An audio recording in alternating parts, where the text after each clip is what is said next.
See, you're here, and then Virginia City, and then Summit City is right here. Oh, that's up to the head of the gulch. That's all the gulch.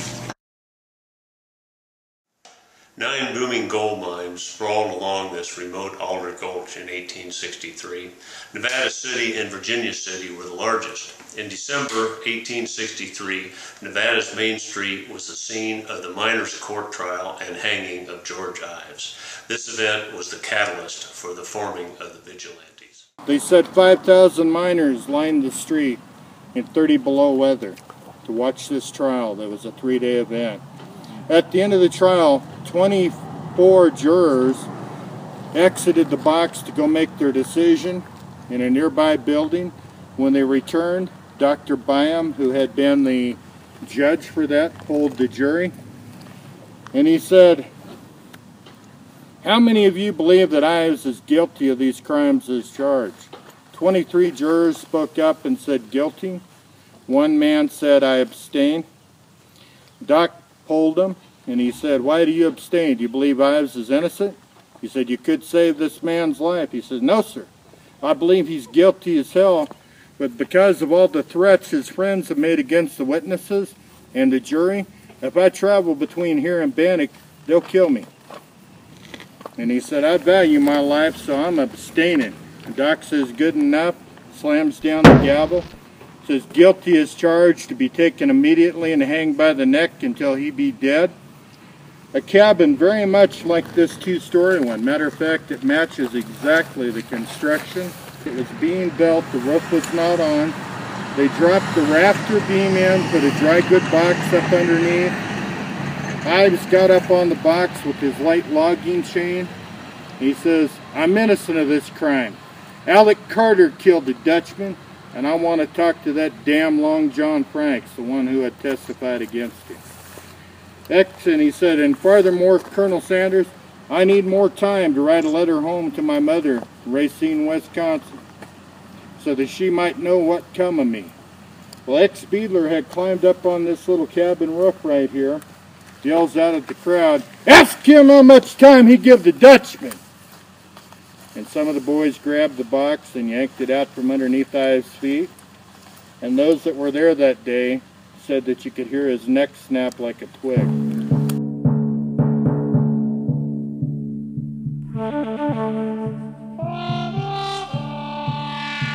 But we're getting ahead of ourselves here. Let's get back to the beginning. A quick check into our cabins, and then we'll have a meeting for dinner with the rest of the team at the Star Bakery and Restaurant. I'm Becky. She's that's my dad's name.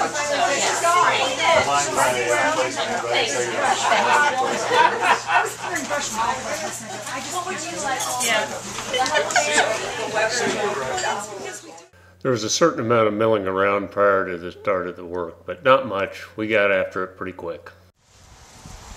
Clear. Speeds come down this way.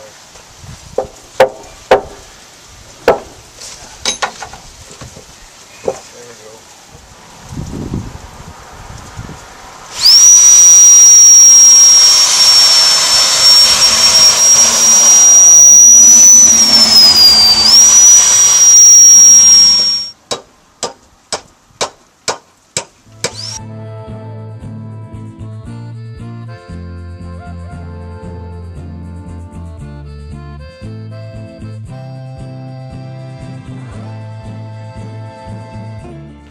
And then take your dirt and go pan out. This is some of that dirt.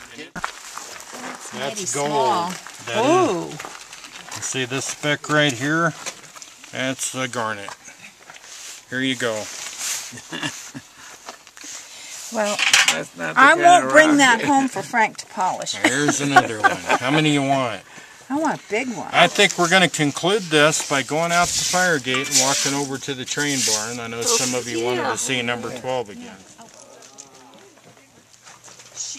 1910 Baldwin steam locomotive. It came from the Mexicana Ferrocarrila, which was a Mexican railroad.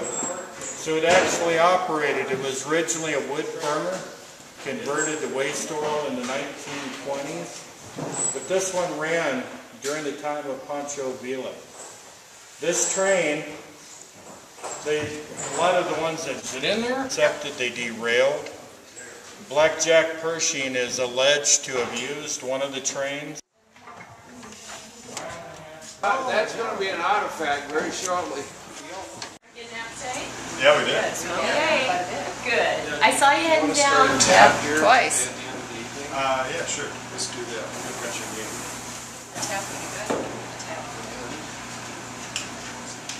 As in the real life, the morning comes early in Montana.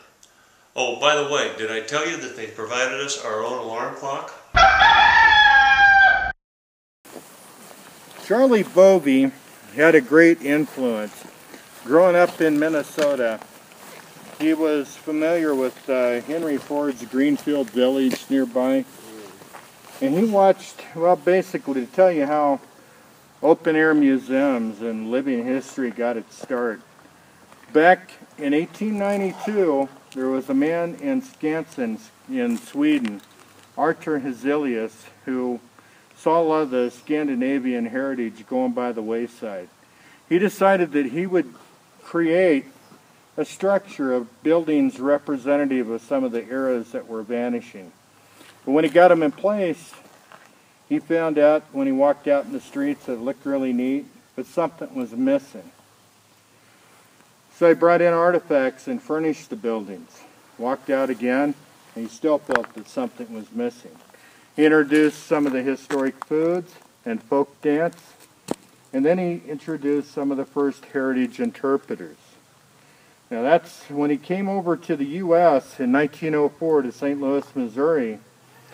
He put on an exhibit of what he had created at the World's Fair. Henry Ford visited that fair, and that's where the concept for Greenfield Village originated. Also the inspiration for Colonial Williamsburg, and also eventually the inspiration for what Charlie Bovee did with Nevada City. It's to preserve a cross-section of history not only for Montana Territory, but for the American West. He had a dream that ended with his death in 1978, and today the Montana Heritage Commission takes pride in trying to preserve not only the buildings and the collections, but the cultural stories through the interpreters. On with the work. Get your paintbrushes out. You know, there got to be other places. That's it. Yeah. So what is this, like the 8th coat? Sometimes it's two. Crawling around on your hands and knees. Yeah, well, I gotta get the bottom, or you know, why have the stuff? You know, you do the top, but the bottom's gonna get the mud and the dirt, and so.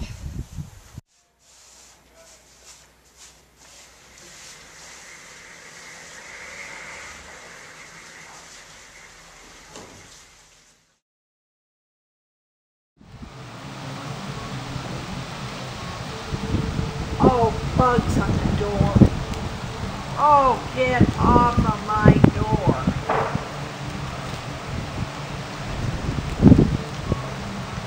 Little gnats all over my freshly painted door.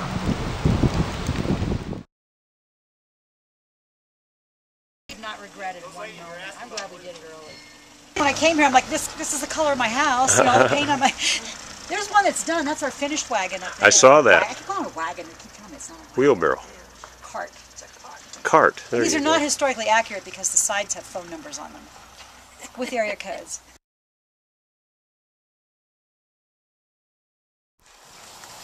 Well, when I first saw this, I thought, oh my gosh, there's no way I can do that. But thanks to a tip from her, I think I'll be able to do it.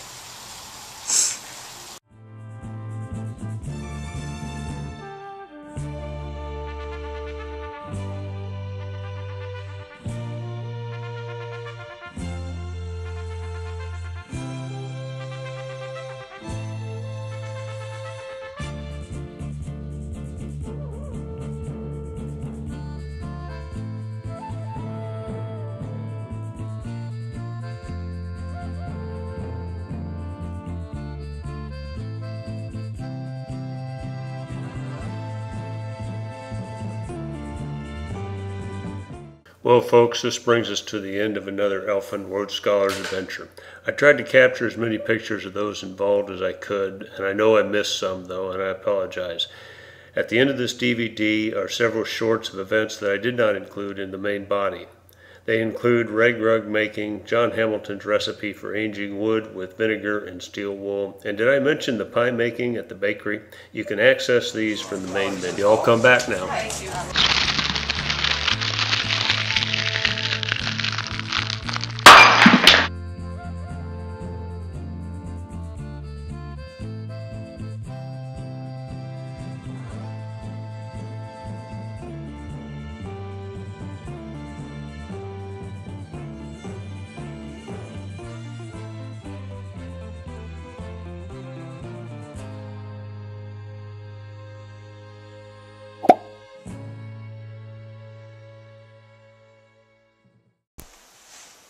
Turn there. Put that one in there. It's kind of bigger than the others, but it doesn't matter.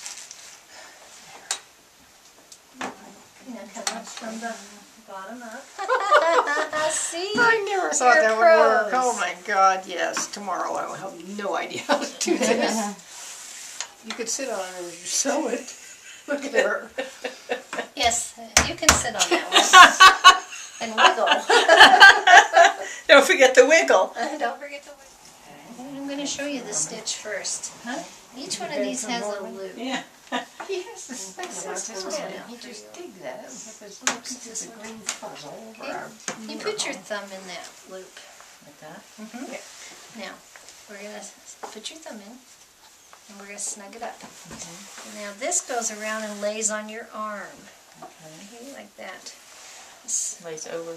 Yep, just in that direction. Let's see what. It'll make the next loop. Make sure this is going right here for you. Okay, now since you are a crafter, see this stitch here? I want you to put your stitch or your needle into that stitch. Okay, just like that. Stitch, or? Yep. Okay. Then I want you to no, leave your thumb there. Then come around with your needle and come up next to your thumb. Yep, like this. Up next to your thumb. Just like that. Yep. Now, as you're pulling this through, you're going to take your thumb out and just lay it on top of that stitch. And you've got more thread or more material, so you're going to have to pull it a little ways. Keep pulling all the way through.